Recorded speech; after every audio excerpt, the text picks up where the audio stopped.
예수님, 한 주간 또 잘 지내셨죠? 댓글 나눔 함께 하도록 하시겠습니다.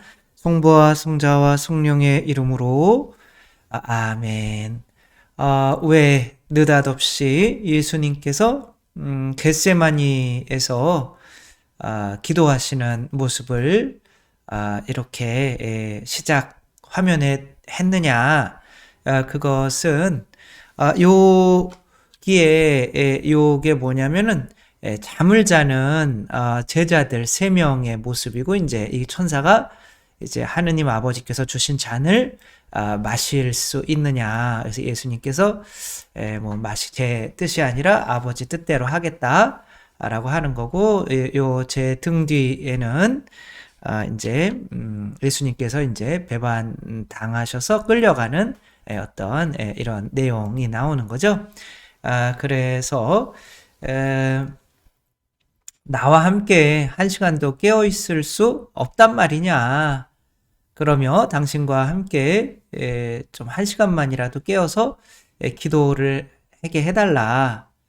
그래서 이 예수님께서 잡히신 날이 목요일인 거죠. 그래서 이제 첫 번째 목요일 날 일반적으로 예수님이 우리에게 해주신 사랑에 대해서 우리도 무언가 깨어서 기도하고 찬미하고 감사하고 그 사랑을 기억할 수 있는 성시간이라는 걸 하죠. 눈치채셨죠, 이제? 그래서 이번 주 목요일 날 2월 며칠이죠? 2월 2일 날 2월 2일 날 이제 한 7시 반부터 까지 오시면 좋죠. 그래서 이제 딱 1시간 하지는 않고 더 하죠. 그런데 이제 항상 최대한 빨리 끝내려고 노력을 하고 있고, 그리고 이제 이렇게도 해보고 저렇게도 해보면서 정말 하느님 만나서 기도하는 게 어떤 느낌인지를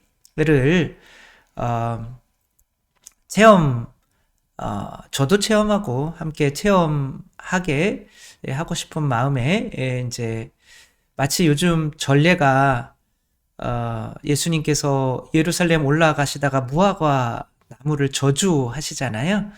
그 성전 전례에 이파리만 무성하고 형식만 무성하고 믿음의 열매는 맺히지 않는 그런 전례, 사실 우리 전례도 약간은 그런 모습으로 가고 있는 것 같아서 조금 새로운 이제 모습으로 이렇게 성시간을 준비하고 있으니까 많은 분들 오셔서 뭐 주차장은 걸어오시면 5분도 안 걸려요. 여기 물론 성당에다가 일찍 오시는 분은 되셔도 되지만 이제 종합 운동장 성당 쪽에다가 이렇게 대시면 지도 보시고 이렇게 그냥 이렇게 길 건너서 걸어오시면 금방이니까 두려워하지 마시고 함께 이번 성시간 때 주님을 찬미하셨으면 좋겠고요.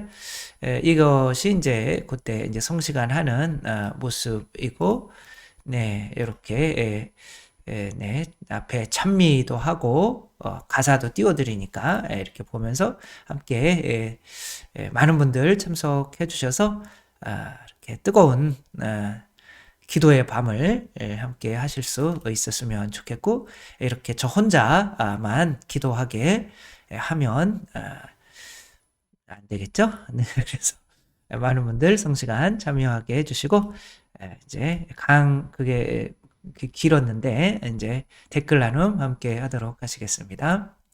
이스테파노님, 궁금한 것이 있습니다. 하느님께서는 인간이 하느님을 선택하든지 아니면 세상을 선택하든지 하느님께서도 어떻게 할 수 없는 자유의지를 인간에게 선물로 주셨다고 알고 있습니다. 맞죠? 그런데 탈출기 9장 12절과 10장 1절에 하느님께서 파라오와 그 신하들의 마음을 완고하게 만든 것은 나다라고 말씀하셔서 인간의 자유의지를 하느님께서 직접 움직이시는 것으로 이해했습니다. 인간에게 주어진 자유의지 어떻게 생각해야 할까요? 이제 기본적인 개념이 있죠. 그것은 인간의 자유의지를 하느님께서 터치하지 않으신다는 거죠. 그렇다면 이 성경에 나오는 이야기는 좀 다른 면으로 해석을 해봐야 하는 거죠. 에덴 동산에서 뱀이라고 하는 것이 사실은 이제 뭐 사탄 마귀를 의미할 수도 있지만 한 인간으로 치면 우리 안에 있는 자아를 의미하겠죠. 근데 이제 자아라고 하는 것이 우리 안에 있는데 만약에 뱀이 없었다면 인간이 이제 하느님의 뜻밖에 없을 거 아니에요. 에덴 동산에서 죄를 지을 수 있는 그런 거리가 없잖아요. 그러니까 하느님의 선만 존재한다면 그것이 오히려 자유의지가 없는 거죠. 마치 사람이 개를 이제 목줄을 끌고 이제 질질질질 끌고 가듯이 거기로만 끌려와야 되는 거죠. 목줄을 풀어놓고 이쪽으로도 갈 수 있고 저쪽으로도 갈 수 있게 일단은 선택권을 만들어 놔야 내가 자유라는 게 개념이 성립을 하는 거죠. 마찬가지로 그 이스라엘이 파라오에 속해 있던 이제 하느님께 가던 이제 두 개의 선택권이 있어야 되는데 파라오가 회개해 버리면 이제 파라오랑 같이 이제 가는 거죠. 인간이 선택권이 없는 거잖아요. 파라오도 선으로 돌아온다면. 그러니까 하느님께서 완전한 선이시기 때문에 완전한 악이 있어야 돼요. 거기서 선이 조금이라도 나오면 안 돼요. 그것이 이제 사탄이고 그것을 허락해 놓은 거죠. 하느님께서. 그래서 사탄이 우리를 유혹하게도 만들고 사탄이 우리에게 좋은 일 시키지 않죠. 절대로. 우리 자아도 마찬가지인 거죠.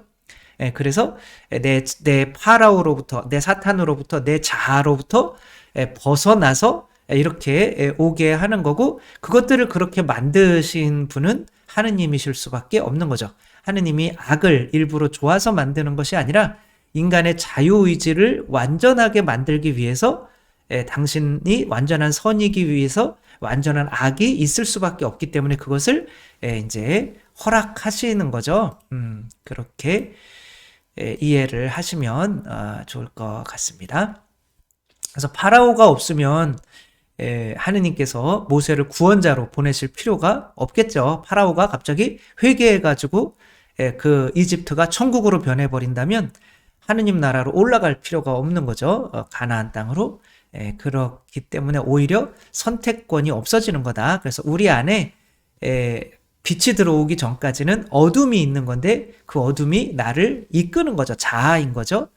그 어둠을 이제 회개하면 안 되는 거죠. 회개를 하면 좋겠지만 그럴 수 없는 상태인데 하느님께서 그렇게 파라오의 지배하에 자아의 지배하에 세속육신 마귀의 지배하에 인간을 원죄의 영향으로 놓으셨다. 그래서 그 원죄로부터 구원하게 하기 위해서 새로운 모세 그리스도를 보내신 거고 그래야 내가 선택의 자유가 생기는 거다. 그래서 완전한 악의 지배를 내가 먼저 받고 있지 않으면은 인간이 선택을 할 수가 없는 거죠. 악의 지배를 안 받고 있더라도 에덴 동산에서는 하느님의 뜻과 뱀의 뜻이 존재했다는 거, 그렇게 만드신 분이 하느님이시라는 거 그렇게 이해하면 좋을 것 같습니다. 사랑합니다, 하느님. 질문이 하나 있고요. 저는 하늘나라의 보물을 쌓고 싶어서 하느님께 이쁨 받고 싶어서 자선을 합니다. 순수하게 이웃을 사랑하고 연민을 가지고 하느님을 사랑하는 마음으로 해야 하는데 그것도 뭐 조금은 있지만 제 욕심 때문에 더 그렇게 합니다. 이게 혹시 이기주의가 아닐지 이런 마음으로는 자선을 베풀지 않는 게 더 나은 건지 지혜롭게 판단을 못하겠습니다.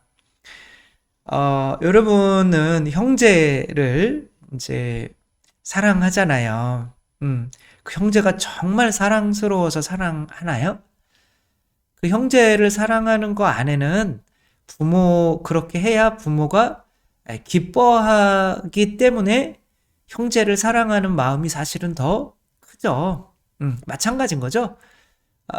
우리가 하느님을 기쁘게 하기 위해서 이웃을 사랑하는 거지, 하느님이 없다면 우리 안에 뭐 선이 나와서 하느님이 선이신 분이고 하느님이 사랑이신 분이기 때문에 우리는 하느님 때문에 이웃을 사랑하는 거기 때문에 하느님께 잘 보이고 이쁨 받고 싶어서 이웃을 사랑하는 거는 너무나 당연한 거예요. 그게 정상인 거고.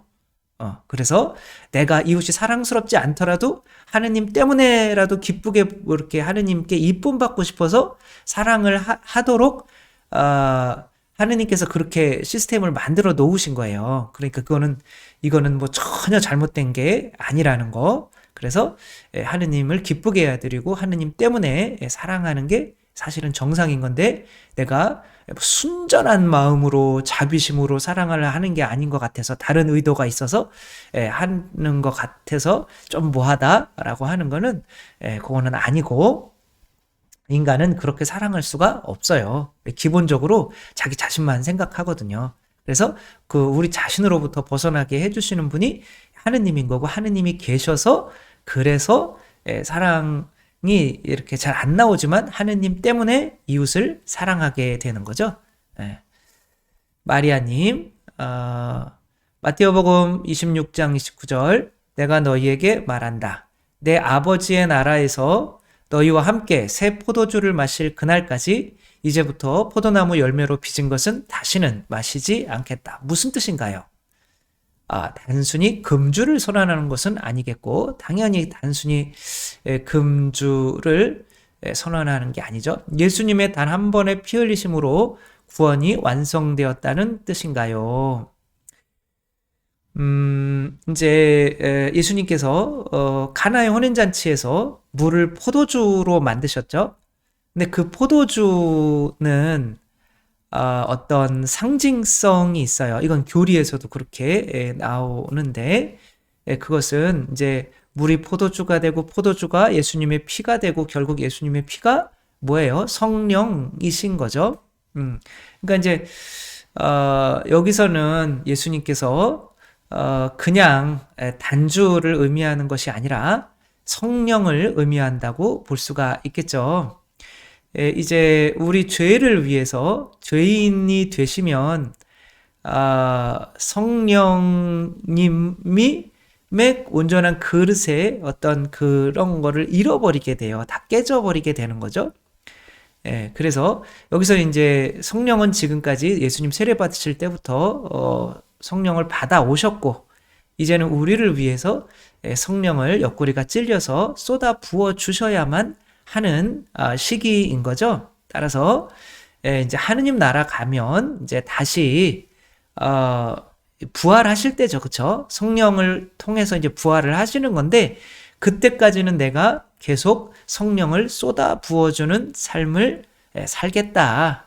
너희를 위해서 피를 흘리겠다.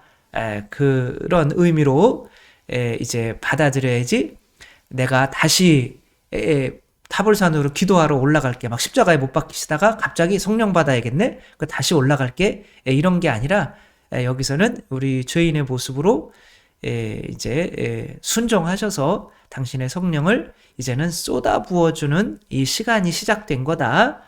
그리고 내가 부활해서 성령을 다시 받기 전까지는 내가 계속 너희들에게 내 피를 쏟아줄 거다.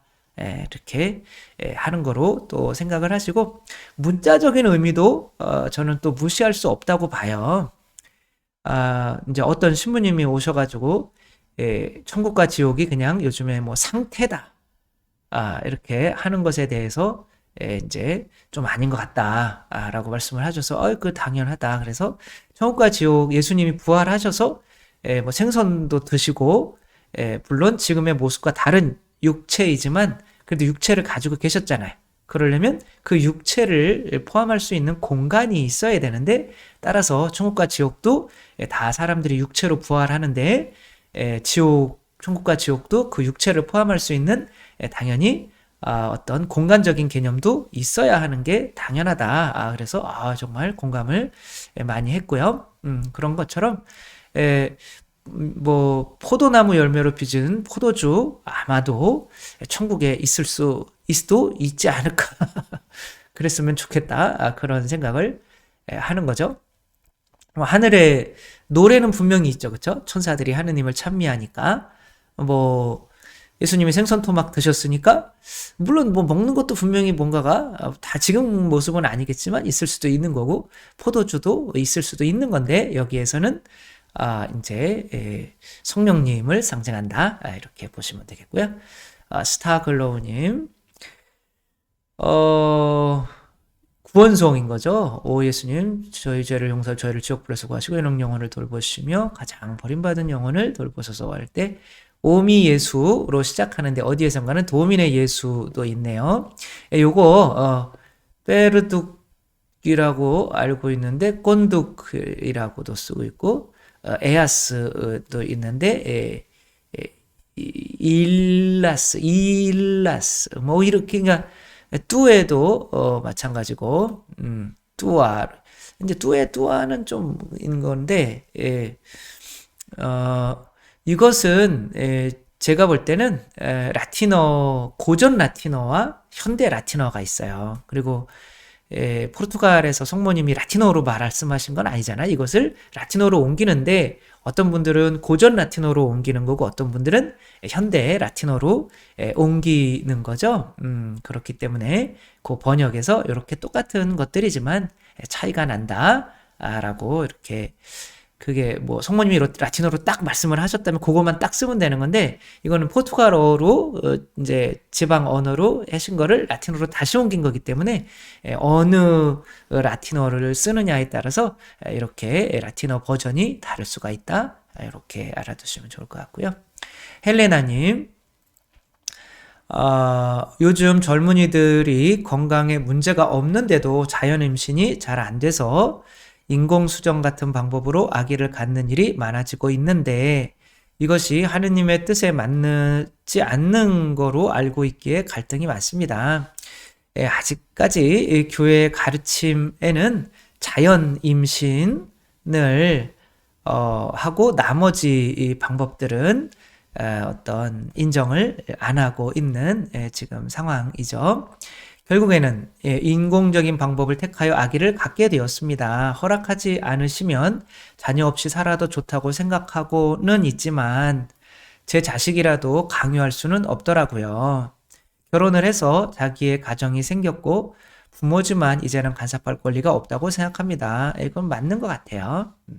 또 배우자들의 소원도 무시할 수 없고 자연임신이 될 때까지 기다리라고 강요할 수도 없고 요즘은 결혼이 늦고 나이도 많고 신체적인 문제도 고려하다가 보니까 병원에서 이런 방법을 권하고 일반화되어 가고 있는 것 같아요.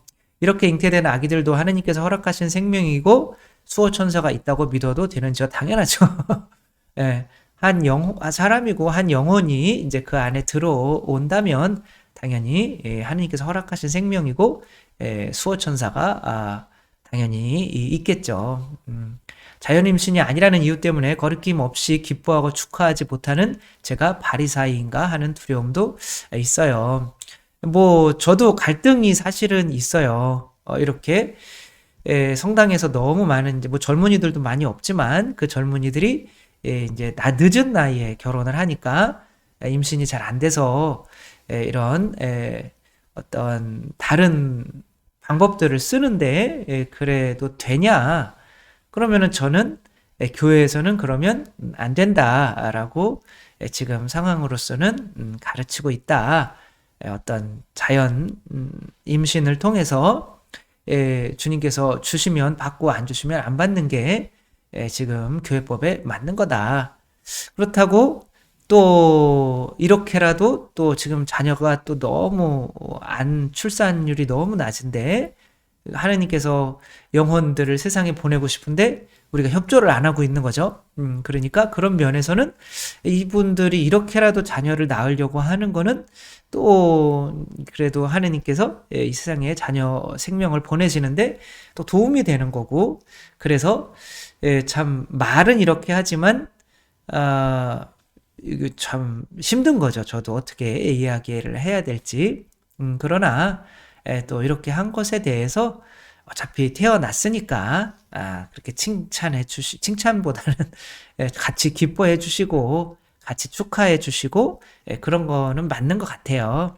그것은 어떤 방법보다도 하느님의 자녀가 태어난 것에 대한 기쁨인 거죠. 그래서 함께 기뻐해 주시면 좋을 것 같고, 그래서 뭐 더 빨리 이 결혼 연령이 좀 점점 갈수록 힘들어지기는 하겠지만, 이제 아무튼 좋은 다시 이 세상이 거꾸로 가는 그런 일이 있기를 함께 기도해 봅니다. 은총이네. 주님 말씀 잘 들었고요. 부활의 영광과 기쁨 전에는 반드시 죽음의 과정을 거쳐야 하는데 부끄럽게도 저는 부활의 영광을 알면서도 십자가의 고통을 피하려는 마음이 더 큰 것 같습니다. 생각 중에 궁금한 점이 있어 여쭤보겠습니다. 전쟁이나 범죄로 인하여 예수님께서 겪으신 십자가의 고통 못지않게 고통과 시련을 겪으면서 죽어간 영혼들이 있는데 그 영혼들의 구원은 하느님께서 결정하시겠지만은 악인이 고통을 겪고 죽었더라도 살아있는 동안에 고통을 겪고 죽어서는 지옥행이라면 그 영혼 입장에서는 억울할 법도 하고요. 안쓰러운 마음이 들기도 합니다. 또 악인은 아니더라도 하느님을 믿지 않던 사람이라면 구원을 받을 수 있을 텐데 그들이 겪는 고통은 어떤 의미가 있을지요? 하느님께서 어떤 뜻을 가지고 계실지요? 신부님 생각은 어떠신지요? 고통이 이제 크게 두 가지로 있다고 보시면 좋을 것 같아요. 지가 잘못해서 받는 고통, 하느님께서 원하시지 않은 고통, 그리고 내가 더 발전하기 위해서 또 하느님께서 나의 발전을 위해서 이제 허락하신 고통이 있겠죠. 뭐 아기가 이제 부모는 이제 아기가 이제 뜨거운 게 있어요. 그 뜨거운 것에 아이가 더 이상 손을 대지 못하게 하려면 하느님께서 이 손을 이제 부모가 손을 잡아서 약간 이거 마치 해가지고 구워질 정도는 안 되겠지만 아무튼 약간만 해서 이거 뜨겁네 그걸 느끼게 해서 다시는 안 하게 할 수가 있겠죠. 그런 거는 좋은 고통인 거죠. 그러나 이 아이가 점점 이 뜨거운 그런 아이는 없겠지만 그것에 마음이 자해하는 사람들도 있잖아요. 그러니까 스스로 이제 막 그 아픔 고통을 스스로 막 받는 거죠. 그런 거 뭐 이무석 교수가 군대에 있을 때 이제 자해를 너는 왜 이렇게 자꾸 자해를 하냐. 그러니까 내가 이렇게 하지 않으면 이제 우주에 붕 떠 있는 느낌이라 살아있는 것 같이 느끼지를 못한다. 그래서 피가 이렇게 나는 거를 보면 그래도 아프면 살아있는 것 같아서 자해를 한다. 그러니까 자해를 하는 고통 있잖아요. 내가 그렇게 굳이 할 필요가 없는 건데 그 고통을 굳이 당하는 그런 고통인 거죠. 그런 거는 쓸모가 없죠. 그런데 이제 그런 하느님께서 허락하신 어떤 고통을 통해서 내가 발전할 수가 있다면 그것은 좋은 고통이고 또 하느님도 우리를 낳아 놓으시고 말썽 부리니까 얼마나 마음이 아프시겠어요? 그 하느님을 위로하기 위해서 내가 이웃을 위해서 스스로 당하지 않아도 되는 고통을 뭐 이태석 신부님이나 뭐 이런 식으로 이렇게 선우경식님이나 요셉 의원 이게 안 당해도 되는 거를 굳이 당하는 그런 거는 참 좋은 고통인 거죠. 그러나 이제 뭐 가룟 유다 같은 경우 굳이 목매달아 죽지 않아도 되는 거잖아요. 그런 것들은 자해하는 거죠. 그래서 그런 고통을 당한다고 다 뭐 억울한 게 아니고 그런 것은 이제 본인이 선택한 것이고 그래서 뭐 술을 많이 마시면은 다음날 막 속 쓰리고 머리 아프고 아프다라는 걸 알아요. 근데 그 사람이 다음날 과음해가지고 또 그렇게 했어요. 그게 고통은 참 안타깝다. 그게 아니라 그거는 본인이 선택 택한 거잖아요. 알면서도. 그런 것에 대해서 뭐 불쌍히 여기면 불쌍히 여기는 거지만 여길 필요는 있겠지만 그것이 하느님께서 허락하신 것이 아니라 본인이 자기 자신을 자해하는 자기 육신의 욕구에 이기지 못해서 그런 고통도 있고 그래서 지옥에 가는 사람들은 이 세상에서부터 훨씬 사실은 많은 고통을 당하면서 가고 천국에 가는 사람들은 이 세상에서부터 천국의 행복을 미리 맛보고 가는 거죠. 따라서 이 세상에서 행복한 사람들이 천국에서도 행복한 거고 이 세상에서 고통받는 사람들이 지옥에서도 고통을 받게 되는 거니까 그런 무조건 고통이 좋은 것만은 아니다. 그래서 본인이 스스로 해서 받는 어떤 지옥의 고통도 이 세상에서부터 시작되는 거다. 그거 자체를 뭐 안타까워는 해야 되지만 그게 이제 뭐 그거를 굳이 하느님의 그런 쪽으로 할 필요는 없다. 인간의 선택으로 받는 고통도 있다. 이렇게 여겨주시면 좋을 것 같고요. 좋은 날님, 저희 집에 거의 40년 가까이 살고 있는 형제님은 나르시시스트가 틀림없습니다. 남편이죠? 굉장히 어렵게 얘기해서 세 식구가 한 마리씩 먹을 조기 세 마리를 구우면 자기가 먹을 한 마리만 생각하고 왜 세 마리를 구웠냐며 잔소리를 합니다. 도통 자기밖에 모릅니다. 남을 바라보는 것은 비난할 때뿐입니다. 행복도 전염되고 불행도 전염되는데 자기가 받지 못한 것에 항상 화가 나 있는 우리 형제님 때문에 그동안 가족들이 편안하질 못했습니다. 정말 그렇겠죠, 그쵸? 기도 중에 문득 자기밖에 모르는 사람도 세상에는 있어야 하는 것이 섭리일까 하는 의문이 들었는데 바로 아니 그것은 악이며 죄다라는 답을 들었습니다. 악이 예수님을 이길 수 없는 이유는 악은 절대 자신을 희생해 죽지 못하기 때문입니다. 이렇게 잘 기도를 열심히 하시는 분이네요. 저는 생존만을 위한 삶을 살고 있는 우리 형제님의 이기적인 자아와 싸우거나 그것 때문에 괴로워하지 않기로 결정했습니다. 그렇죠. 이게 이제 고통을 대하는 자세인 거죠. 그래서 내가 하느님께 나아가고 싶은 사람들은 나에게 사실 고통이라는 게 내가 원하지 않는 고통이 다가오더라도 그것을 나를 성장시키는 어떤 걸음으로 쓰게 되는 거죠. 조금은 쪼그라져 있지만 하느님께서 애초에 주신 고유한 영이 우리 형제님에게 있기 때문입니다. 그 영이 생기를 되찾고 점점 커져 우리 형제님의 자아를 이기도록 기도하고 일상에서도 그 영만 대면하며 살기로 했습니다. 그 안에 어떤 행위나 외적인 것보다 그 안에 하느님께서 넣어주신 당신의 모습을 닮은 그 영혼을 보며 살겠다. 정말 훌륭하신 거고요. 그렇게 또 맺어주신 이유가 있을 거니까 이게 항상 선교한다 생각하고 결혼 생활도 이렇게 하면 좋지 않을까 싶습니다. 소피아님, 저는 유아 놀이 교사여서요. 유아나 아이들 세례를 많이 시켰는데요. 제 비법은 미사 묵주, 그리고 초등학생 때 논리, 중학생 때까지는 영어 완료, 고등학생 때까지는 수학만 할 수 있도록 도와야 한다입니다. 저는 그냥 지 하고 싶은 거 하라고 하는 건데 그래도 아무튼 이렇게 교사님이니까 논리는 주일학교 보내면 교재가 있어서 토론하다 보면 된다. 예수 믿는 사람 치고 말 못하는 사람 받느냐. 이러면 주일학교에 보냅니다. 그래서 저도 그래서 초중생때 교리를 약간은 어떤 문제를 가지고 아이들이 정말 토론하고 발표하고 하는 그런 능력도 함께 키워주는 식으로 하려고 해요. 주입식 그런 거 그렇게 오래 남지 않습니다. 그렇죠?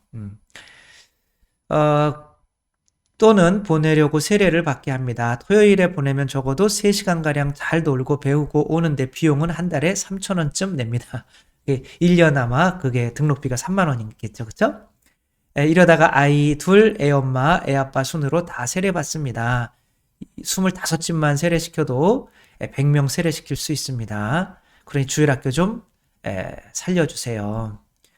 뭐 주일학교를 살리고 싶지 않은 신부님이 어디 있겠어요. 그쵸? 근데 이제 전 이렇게 해도 해보고 저렇게도 해보는 거죠. 그런데 아주 좋은 그런 말씀 주셔가지고 감사하고요. 박상란님, 하사시 책 어디서 구입할 수 있나요? 바오로 딸, 가톨릭 출판사 모두 책이 없네요. 그래서 이제 제가 사장님한테 카톡으로 드렸더니 이런 답이 왔습니다. 교보문고 담당자에게 공문 보냈는데 아직 업무 진행이 안 된 듯 합니다. 다시 연락해서 다음 주부터 하사시 정권 구입할 수 있도록 하겠습니다. 다음 주부터 교보, 알라딘 등 인터넷 판매점 등에서 하사시 정권 구입 가능하도록 하겠습니다. 이렇게 말씀하셨고요. 이제 공지 때 좀 더 빠르게 구입 원하시는 분은 크리스찬 출판사 전화 02-987-9333으로 연락 주셔서 택배 구입 가능하다고 이제 말씀하시면 좋겠습니다. 그러니까 크리스찬 출판사가 개신교 것도 있어요. 근데 여기는 이제 가톨릭 크리스찬 출판사예요. 개신교 책은 나오지 않습니다. 02-987-9333으로 이제 해서 택배로 보내주세요. 이렇게 돈만 이렇게 넣으시면 보내주시니까 여기로 신청하셔서 받으시는 방법도 굉장히 좋은 것 같습니다. 조정미 루치아님, 사제로서 저희 평신도를 보실 때 가장 안타까운 것은 무엇인지요? 그동안 들은 강의와 강론에서 충분히 유추할 수 있지만 그래도 여쭤보고 싶습니다.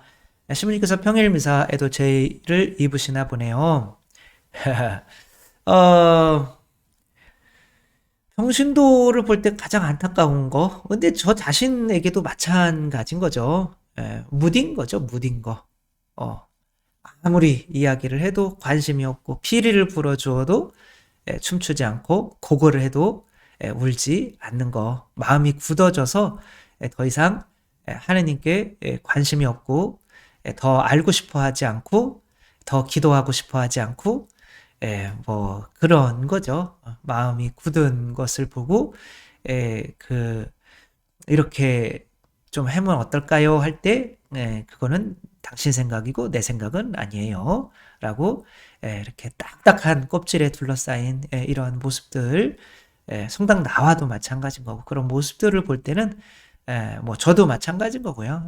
그렇게 반응이 없는 거 그런 게 가장 이제 가슴이 아프죠. 아폴로니아님, 아폴로니아님, 살짝 궁금했는데 be 동사가 뭐뭐이다의 의미가 있으니까 I am who I am, I am that I am 이게 이제 나는 나다라니까 나는 존재한다 로 해석해도 되는 건 아닌지요? 당연하죠, 그렇죠? 나는 있다, 나는 있다, 뭐 나는 존재한다. am이 이제 뭐 자동사가 된다면 이제 그렇게 될 수가 있겠죠. 그렇게 번역도 이제 당연히 그러니까 그런 의미도 있을 텐데 이제 나는 존재한다. 당연히 그 안에 의미가 있고요. 나는 있는 나다. 당연히 그렇게 해석해도 되는 거죠. 그래서 뭐 근데 이제 예수님께서 물 위를 걸어오실 때 막 사람들이 두려워하잖아요. 그럴 때 요한복음에서 계속 그렇게 쓰죠.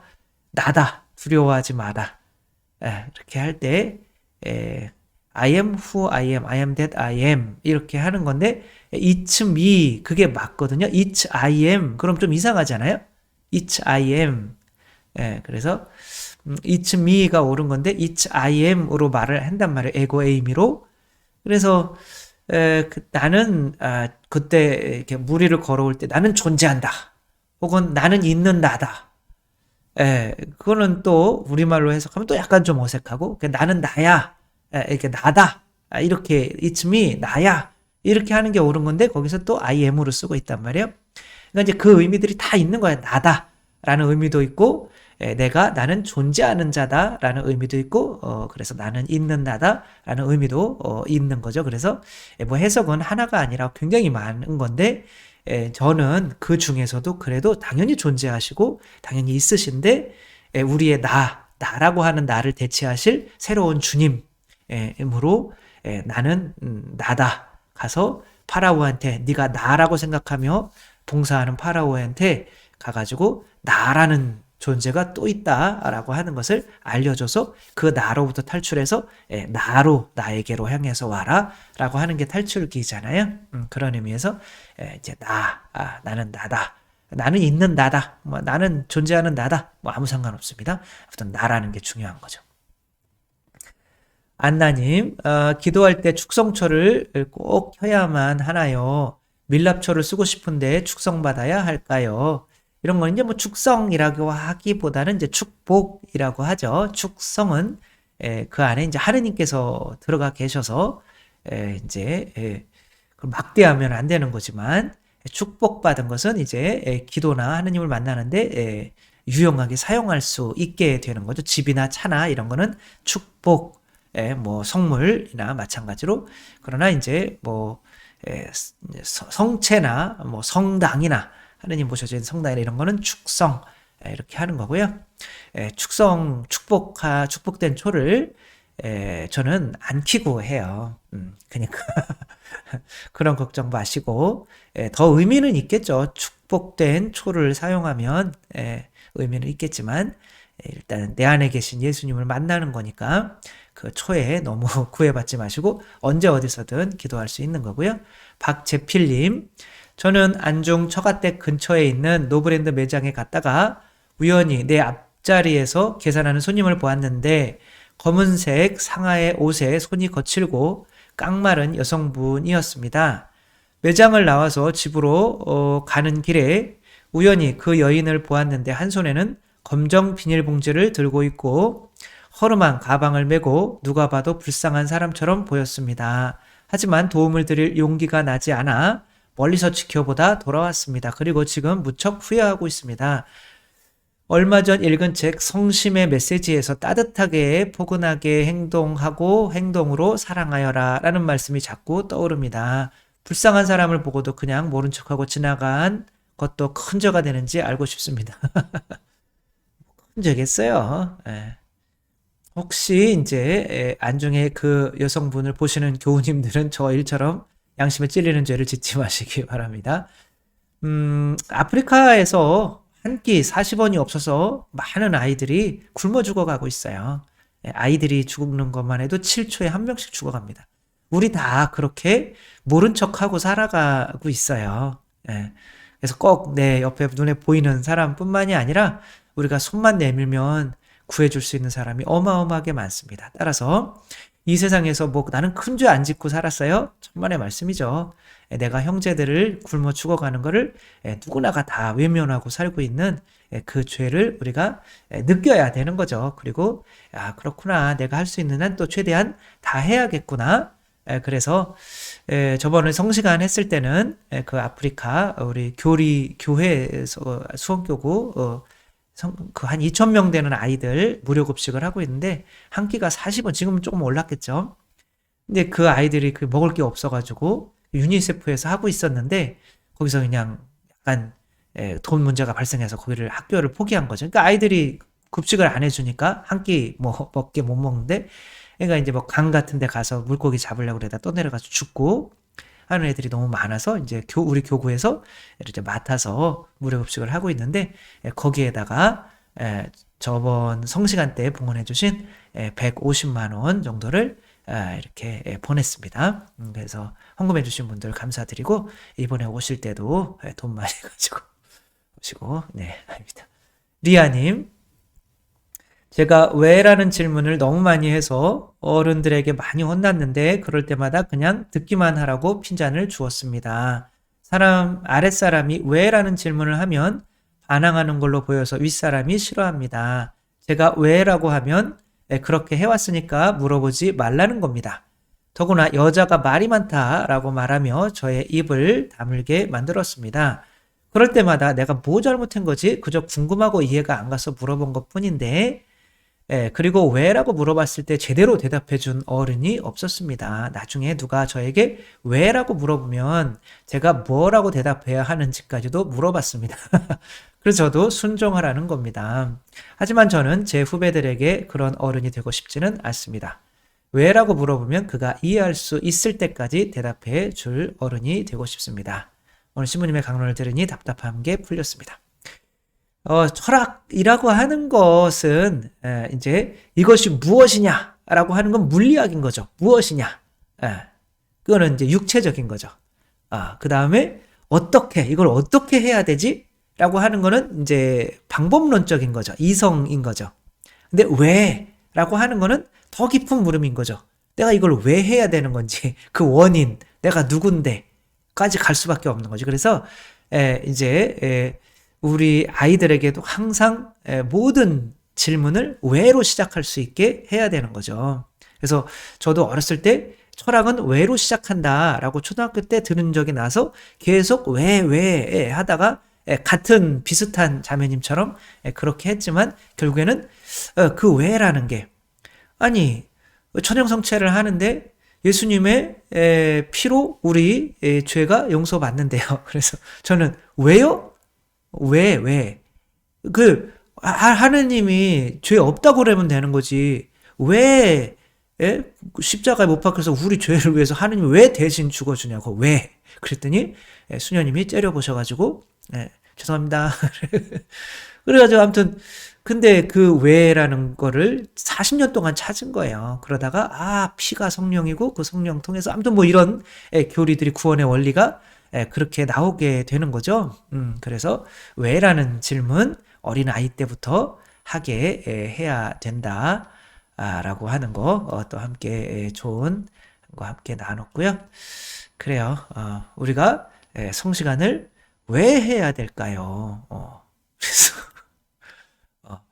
그냥 따지지 말고 남으면 좋겠죠. 네. 그래서 함께 목요일 날 주님을 이렇게 묵상하고 찬미하고 감사하고 또 가난을 위해서도 함께 나누고 그렇게 한 달을 시작하게 되면 정말 한 달이 진짜 은총 가득할 거고 안 나오고 나올 수 있었는데 그런 분들은 한 달 내내 아무튼 네 그렇게 그래서 많은 분들 참석해 주시기 바랍니다. 주님께서 여러분과 함께 전능하신 천주 성부와 성자와 성령께서는 여기 모인 모든 이에게 축복을 내리시어 길이 머물게 하소서. 주님과 함께 가서 복음을 전합시다. 하느님 감사합니다.